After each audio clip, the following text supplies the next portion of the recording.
जैसा कि आपको पता है जी कि कल हमने जो ट्रिब्यूनल बनाया था NA 48 के हवाले से, इलेक्शन ट्रिब्यूनल, इलेक्शन कमीशन ने जो रिटायर्ड जज के हवाले से उसको चैलेंज किया था।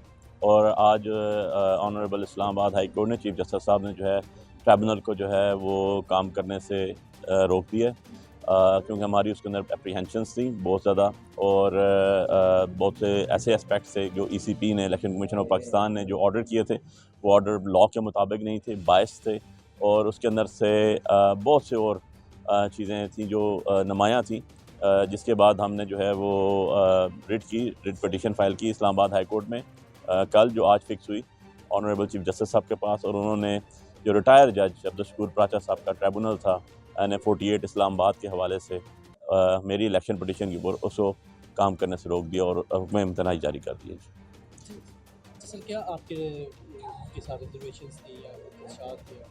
देखें, सबसे पहली बात तो यह है कि ये against the spirit of law है। आपको पता है कि ये जो जाली हुकूमत बैठी हुई है फार्म 47 की पैदावार, इन्होंने ख़ुद 2023 के अंदर जब ये केयर टेकर सेटअप के अंदर आए और एक्ट्स में अमेंडमेंट्स की इन्होंने, तो इसके अंदर अमेंडमेंट की थी कि रिटायर जज की जगह हदर सर्विस जज जो आपका सिटिंग जज होगा वो प्रिजाइडिंग ऑफिसर होगा, एज आ इलेक्शन कमीशन के ट्रिब्यूनल के हवाले से वो करेगा, जिस पे ट्रिब्यूनल बने सारे पाकिस्तान में बने।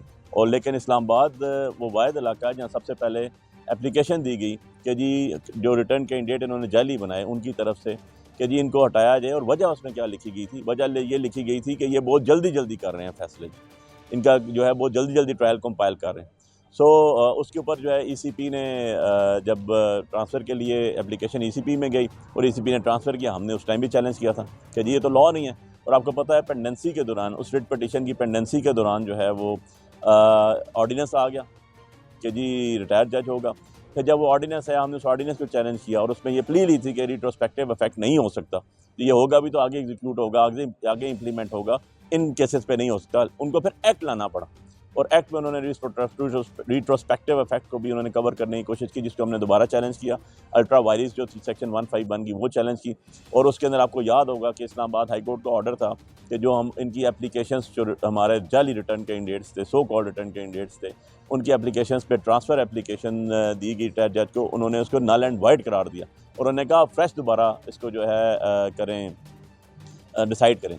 और जब फ्रेश दोबारा डिसाइड किया गया तो उन्होंने दोबारा उसी शख्स के बाद भेज दिया। सो ये तो एक वो कहते हैं ना कलीमुल्लाह से समीउल्लाह और समीउल्लाह से कलीमुल्लाह, वो गेम हो रही है। इनको तो पता नहीं है कि लोगों का मैंडेट चोरी किया हुआ आपने। और इंशाल्लाह हम आखिरी दम तक जो है अपनी कानूनी जंग जारी रखेंगे और पीसफुल तरीके से अपने प्रोटेस्ट जारी रखेंगे। और जब आखिरी दम तक जंग जारी रखेंगे, क्या समझते हैं साल होने वाले हैं, अभी तक इस केस का फैसला नहीं हो पाया, क्या समझते हैं फैसला हो जाएगा आपके हक में या नेक्स्ट इलेक्शनों के लिए आप इंतज़ार कर रहे हैं कि वो जब इलेक्शन होंगे तो हम जीत कर फिर दोबारा असम्बली में? देखें यार, बात यह है कि आखिरी दिन तो हक का होता है। मैं डे फर्स्ट से ये कह रहा हूँ कि last day will be hours, because जो हक पे होते हैं आखिरी दिन उन्हीं का होता है। सो ये तो बात इनकार वाली है ही नहीं कि अल्लाह की ज़ात का ये फरमान है। अल्लाह और उसके रसूल ने ये बार बार किया है हर जगह कि आखिरी दिन जो है वो हक का होगा। तो जजमेंट डे वो होगा जिसको हम जजमेंट डे कहते हैं, जिसको हम इंसाफ का दिन कहते हैं, वो भी हक के लिए ऊपर स्टैंड करेगा। तो ये तो दुनियावी चीज़ है। ये तो इंशाल्लाह आप 5 साल तो बहुत दूर की बात है। आप अभी तक अगर ये ट्रायल चल गया होता 180 दिन के अंदर, तो अभी तक ये लोग ना घर घाट के तो पहले भी नहीं थे ये, और ये पाकिस्तान में रहने के काबिल भी ना होते। इन्होंने भी इनके जो पेशवा जो इनको लेकर आए थे उस टाइम काजी फायज ईसा, उसके साथ उन्हीं के घर में जाके रहना था। पाकिस्तान में इनके लिए कोई जगह नहीं थी। दूसरा सर ये बताइए कि क्या पाकिस्तान में कई चीज़ों पे पाबंदी लगाई जा चुकी है या मज़ीद लगने जा रही है, इस हवाले से आप क्या देख रहे हैं कि अगर ट्रंप आ जाते हैं मुकम्मल तौर पर, तो फिर क्या इस गवर्नमेंट के लिए, इस मुल्क के लिए क्या समझते हैं? देखें यार, पहली बात तो ये है कि गवर्नमेंट को हमेशा होती है government of the people, for the people और बाय द पीपल। जिसको अवाम सेलेक्ट करते हैं वो गवर्नमेंट होती है। तो ये तो गवर्नमेंट तो है कोई नहीं, ये तो जाली लोग बैठे हुए हैं 17 सीटों से। तो इनको हुकूमत मानना, हुकूमत कहना ही जो है वो ज़्यादती है बहुत बड़ी। नंबर 2 चीज़ ये है जी, पाकिस्तान हमारा मुल्क है, हम पाकिस्तानी शहरी हैं, हम सारों का जीना मरना पाकिस्तान में, हमारे आबाओ अजदाद की कब्रें भी यहाँ पर हैं और हमारी कब्रें भी यहाँ पर ही होनी है। सो बात यह है कि पाकिस्तान हमारी प्रायोरिटी है। पाकिस्तान के ऊपर सेंक्शंस को हम कभी भी हमायत नहीं करते। पाकिस्तान जो है वो हमारी पहचान है, हमारी शनाख्त है, और हम ये जो इतनी स्ट्रगल कर रहे हैं इतनी जदोजहद खा रहे हैं, मारें खा रहे हैं, कुर्बानियाँ दे रहे हैं, गोलियाँ खा रहे हैं, हम दर बदर हुए हैं, हमारे बुजुर्ग जेल में बैठे हुए हैं, हम खुद आज आपके सामने से 17 FIR मेरे ऊपर चली हुई हैं जिसमें कत्ल और पता नहीं दामे कत्ल और कौन कौन सी चल रही हैं। क्यों हम ये सब कुछ कर रहे हैं कि इस मुल्क को आगे लेके जाएँ? इस मुल्क को चोर लुटेरे लेके नहीं जा सकते। तो हम अपने मुल्क के साथ खड़े हैं जी। अपने मुल्क जो है उसकी सालमियत हमारी प्रायोरिटी है, उसको आगे लेके जाना हमारी प्रायोरिटी है, इस मुल्क को तरक्की याफ्ता बनाना हमारी प्रायोरिटी है, यहाँ के अवाम जो हैं उनको खुशहाल बनाना हमारी प्रायोरिटी है। तो हम तो एज आ पर्सनल लेवल पे भी और एज आ पार्टी लेवल पे भी आपने देख लिया, उमर अयूब साहब की स्टेटमेंट इस पर आ चुकी है कि हम सैंक्शंस को तो बिल्कुल हम सैंक्शंस को जो है वो डिनाई करते हैं।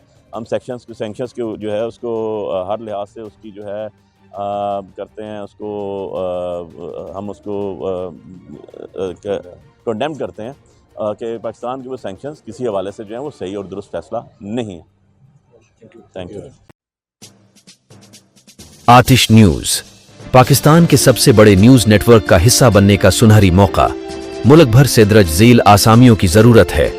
Bureau chief, deputy bureau chief, video editor, city reporter, तहसील reporter, district reporter, crime reporter, press reporter, नुमाइंदा, नामह नगार। Chief executive Syed Jamshed Bukhari. मजीद मालूमात के लिए इन नंबर्स पर राबिता करें।